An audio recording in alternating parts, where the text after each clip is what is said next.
Welcome to Supercard of Honor, AEW/ROH. That's the truth. You gotta say AEW/ROH's show. Now, I wish to apologize that this is so late and that there's no images in this video. I got problems with my shoulder and I got problems with my neck. And after doing some shopping today, it hurt. It hurt more than I expected, and I took some medicine, fell asleep a couple of times. I'm sorry. That's why there's no images and this is late. It's not a perfect excuse, but it is the truth. So if you're pissed at me, I'm sorry. Hopefully you will like this review, and if you haven't seen it, I would recommend you seeing Supercard of Honor if you haven't seen it yet. First thing, we got... Let me give it to you like this. The first match with Zane and Strickland. Strickland. Was it bad? No. I was not surprised Strickland won because he's actually being pushed on AEW Dynamite right now, as well as Rampage. But what I see when I look at Strickland's, I can understand why people like him so much, because he's very, very flairful, as long as he's in the lead. But when I look at this, and I look at Zane, who has a lot of the same movesets, there's one distinct difference between the two. Zane's willing to sell. Swerve is not willing to sell either because, again, like I said, either he's not been trained that well or he just doesn't like to sell. And I know people can say, dude, he sells. He could sell only as long as it'll make him look good. Guys, when you have a real proper wrestling match with two good wrestlers, you gotta make it look good for the other person. I'm sorry. If it don't look right for the other person when they nail you, it don't work. And when it comes to Swerve, in most cases, he'll sell only as long as it's going to make himself look good in the end. And it shouldn't be that way. No one's saying you're supposed to just sell and make yourself look like a bitch. But there's supposed to be a balance of how the match goes. And when I look at Swerve, he is a good wrestler. I'm not taking nothing from him. And I want to make this clear. He actually is good. He is a good wrestler and a good high flyer. But he just only sells when it makes him look good when he's about to win. I'm telling you right now, as it stands, the way that match went, when Zane had to get his moves in, he sold his ass off for Swerve. No problem. He did his job. But when you see Swerve doing it back from the beginning into the middle, no. Only when it was near the end did he start selling at least near proper, because he knew he was going to win. So honestly, I'm not taking away from him being a good wrestler, because he is. But as a seller, making the match work, no. I'm sorry. I don't see it. Maybe with time, I might. But as far as I can tell, hell no. And I don't care what anybody says below saying you need to look at all his previous matches. The only time when the matches mean something is when it's his current matches that he's working AEW. WWE, when it comes to NXT, before it was destroyed, that don't mean a damn thing. Him working on the indies, maybe New Japan Pro is strong, don't mean a damn thing. I'm seeing him here in this match on this show. And when I see it, what I see is a guy who's a good wrestler, yes, and only can sell when it means something for him, and he doesn't make his partner look that good. I'm moving on. Now, Ninja Mac versus Telly's new client. Now, supposedly, since he's no longer working for FTR, who came later at night, he clearly has now made himself some type of incorporated, Telly Blanchard Incorporated. I think I'll call it like that until I remember his actual name, if they're going to keep doing ROH the way it is. He comes out, and then he announces his new client, his new acquisition, Brian Cage, who has now a mohawk. I'm not saying he didn't have a mohawk, but he got one. He annihilated Ninja Mac.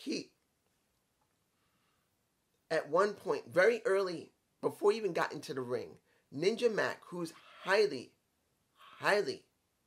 gymnastic, flips over the top turn rope, or grabs the top turn rope, flips over, and as he's going to try and nail Brian literally catches him on his big ass shoulders and destroys him. That is when I knew Mac's done, and he was.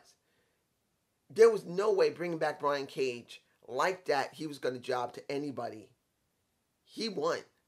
And then two new guys from the back come out who look Samoan. Don't know if they are. They might be. The question is who they are for me. Who they are.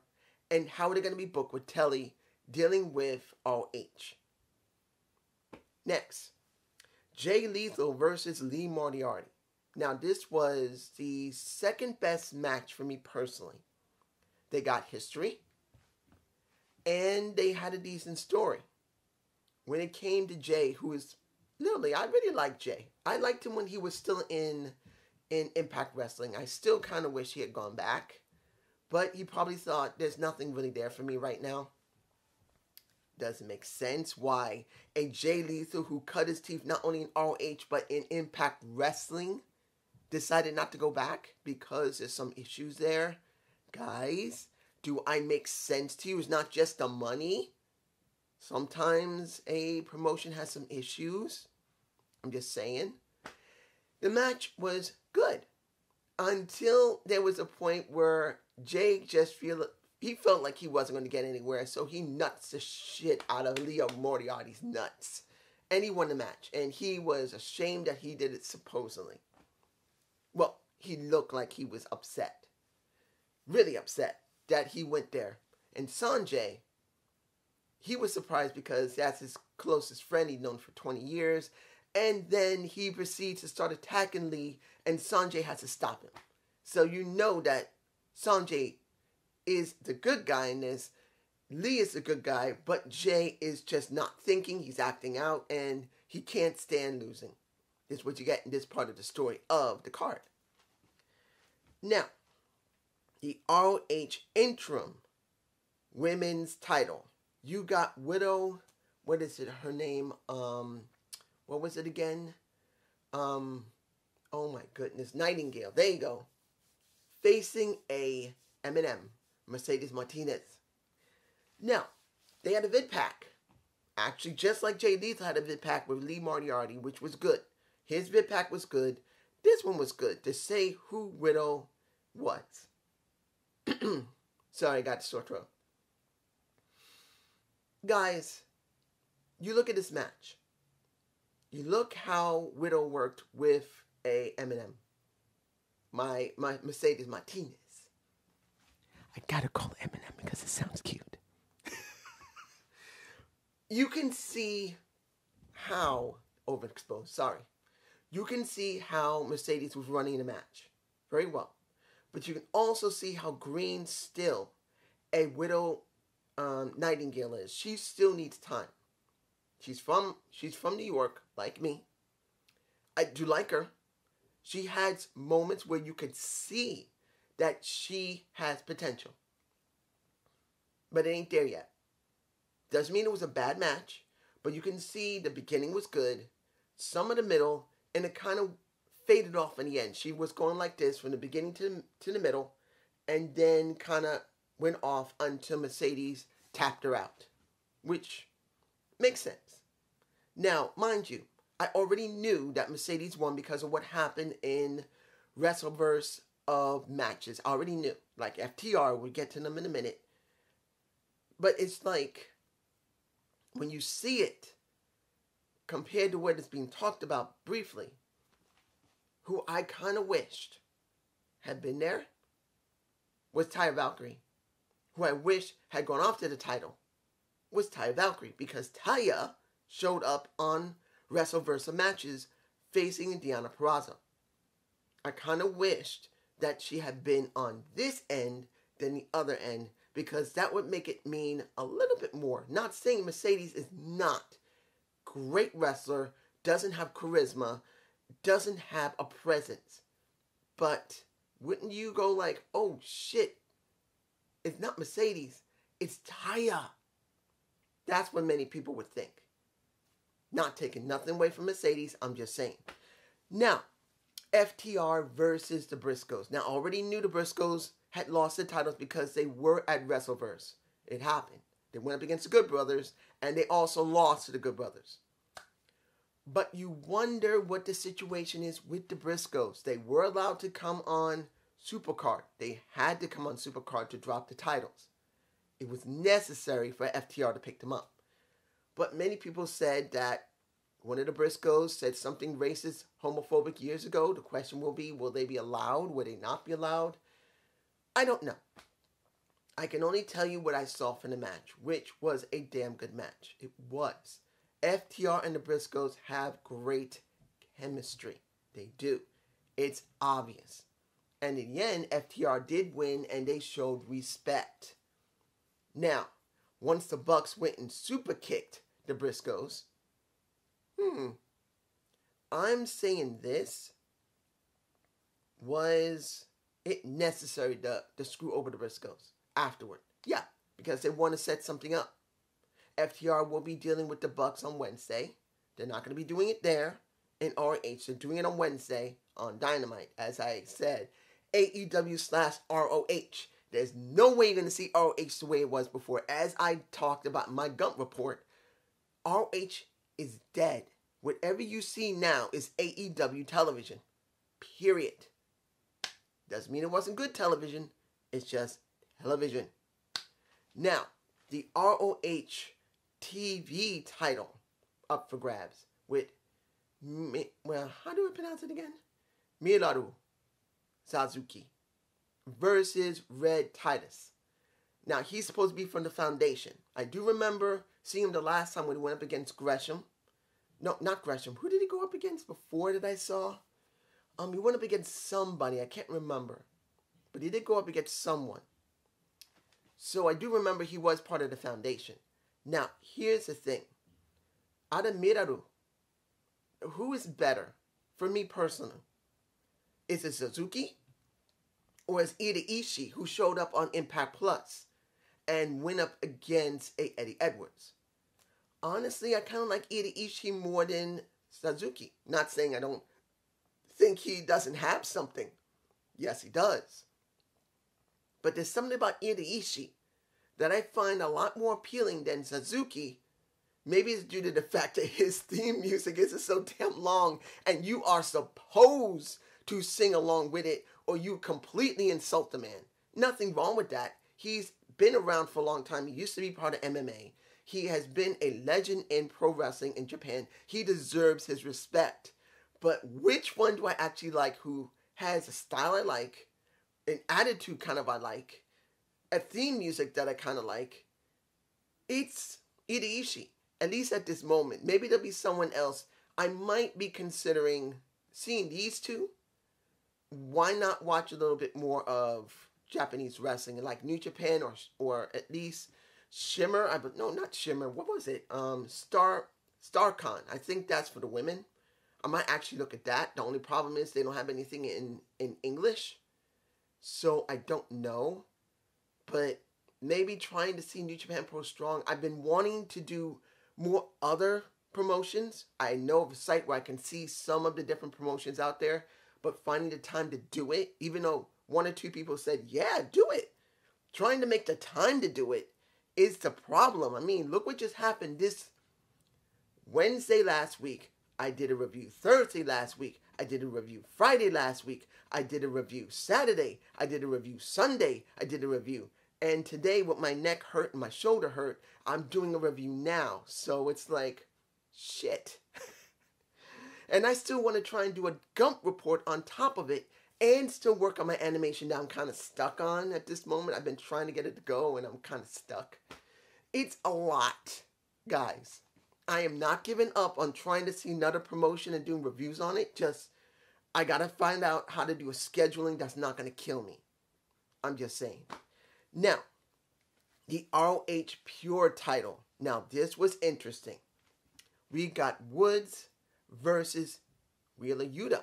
Now, I did not think And I heard Wheeler Yuta was going over to possibly ROH. And I thought that's a very good idea. He is needed somewhere else. He's just not getting anywhere unless you're going to stick him into the the Blackpool Gang. That's the one that William Regal is starting with Moxley and Bryan Danielson. But if he's going to be needed, well, he's not going to get enough time on Rampage or Dynamite. There's just no way. And Dark is not where he belongs. He's been on Dynamite a lot. And Rampage on and off. So being here where he could be seen, like an interim before going to Dynamite, well, going to Rampage or Dynamite, keep him there. That's not so bad. Because when it comes to Dark and Elevation, Dark and Elevation, this could be ROH. And they could see everybody on television, counting if there's a TV deal. Then you got Rampage, and then you got Dynamite. Stick him here as a middle ground because he's not an independent that just get paid. He is on the roster. He is currently with a contract. Who knows if it's a multi-year deal or not. He's there, and he should be seen here. If there's no room here. So the match was quite good. Seeing Pure Rules, at least at first, it wasn't Pure Rules because they weren't doing that many holds. Later they did. And then they mixed in a little bit of Pro. Was it good? Yeah.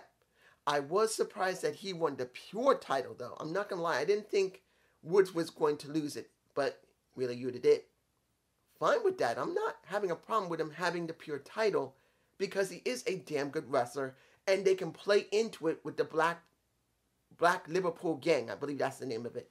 For William Regal. That he goes on Dynamite with Moxley and a Bryan Danielson. He's there with the Pure title. It's getting traction as a title on Dynamite.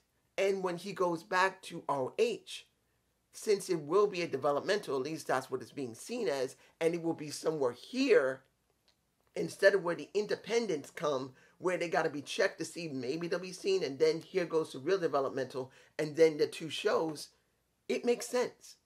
I'm just saying. Now, here is the final thing that I got to say. If you haven't seen the show, watch it for this match. When it comes to Jonathan Gresham versus Bandino, who had Chavo Guerrero in his corner. This was interesting. Jonathan Gresham holding, and his vid pack was actually quite good. Shane Bandino didn't have one. I think he did need one. I really believe he deserved to have his own vid pack, even if Chavo had to be the narrator of it. If Bandino can't speak Spanish only, have Chavo talk for him. I think that would have been better. That's just me. But seeing Jonathan Gresham talk was very well. It was very good. He's a very learned man. I can understand why Jordynne Grace is the wife of a Jonathan Gresham. You bastard, you better not treat that woman wrong. If that bastard screws her over, you're going to have a lot of mad fans behind him wanting to whoop his ass. No matter how muscled out he is. That woman, better not cheat on her. Unless she cheats on you, then you have the perfect right to do whatever you want. But I'm just saying. This match was a very good match. When it comes to Lucha Libre, dealing a lot of mat-based work. Jonathan made this all about mat-based wrestling as much as he could. Kind of going with the pure form of the Pure World title. Which is actually very interesting that you have I thought the Pure World title was the ROH title. That was my mistake. But it was very interesting to see the stark difference of very good Lucha Libre with good mat wrestling compared to a very strong amount of mat-based wrestling. And a lot of high flying to a certain extent. I mean, Gresham is not really a super high flyer. He does throw a little bit in. And he did a little bit of Lucha Libre, like a couple of moments. But the strategy between the two was one's going to do only Lucha Libre, one's only going to do a lot of mat-based wrestling, while the other one has to either do some mat-based and a lot of Lucha Libre. That's what we got. At least until Chavo Guerrero, at first, tried to make sure that Bandino did not shake his hand. Because as standard practice in ROH, you shake hands. He didn't want him to do it, but he still did it. And later in that night, when you see a Jonathan Gresham about to do a springboard off the second turnbuckle. You got Chavo throwing the title in his face to mess him up. And Bandito getting so freaking pissed, he told the ref, hey, eject my manager. Flat out eject his ass. Chavo saying, I just gave you the match, which he did. But in the end, we continued the match, which still increased. It became way more higher and fast-paced, taking more away from the mat base of Jonathan Gresham to more of a lucha libre kind of style, of very, very, very fast-paced. That's what Jonathan was doing by the end of it. It was now originally heavy mat base with some mat base with high-flying lucha libre, and it moved over to a good amount of lucha libre, not all, but good amount by Jonathan, and all lucha libre. That's what we got, and in the end, Jonathan won, and he's now the undisputed ROH champion that now has both the classic and the current title. Then we got a little bit of drama. Then we got a little bit of Jay Lethal saying, I'm not here to mess with you, but as your mentor, the one who helped you, the one that you looked to, the one who was your tag partner, let me be the first person at that title. And Jonathan, to his credit, said, I do owe you. I do know you. But not at this moment because of what you just did with Lee Moriarty. You're not the same person. And then you got Jay Lethal getting mad, starting to attack a Jonathan Gresham. Then you got Sanjay Duff coming in to try and break them both up. Then Jonathan Gresham get his ass kicked by both of them. Lee Moriarty tried to come out. He got his ass kicked. And just when they're about to celebrate, you hear some very, well, for me, first time hearing a Samoa Joe's ROH music. I'm only familiar with the music from Impact or / TNA music. That song, I do believe, I wish he could have got the rights to it because it fits him better than this ROH song. Doesn't mean it's a bad song, but it's synonymous. I know he made himself an ROH, but clearly the TNA / Impact Wrestling theme song is a better fit for Samoa Joe. It just works for me personally. But he comes out. He scares them both off. Sanjay, well, before he scares off Sanjay Duff, he faces down and Jay Lethal puts the lock onto a Sanjay Duff. They both scroll out. And then he grabs a Jonathan Gresham, tries to get him back in here, and shows him respect with Lee Moriarty there as well. So now, we're going to see a Samoa Joe on Wednesday talking about why he's either in ROH or, because I just do not see him just sitting in ROH only in the developmental where he will never go here or here. He's just going to do it. This was a good show. I don't know if you like it, but it's just me. And I hope you enjoy this Supercard of Honor. Leave a comment below and a like maybe. Peace.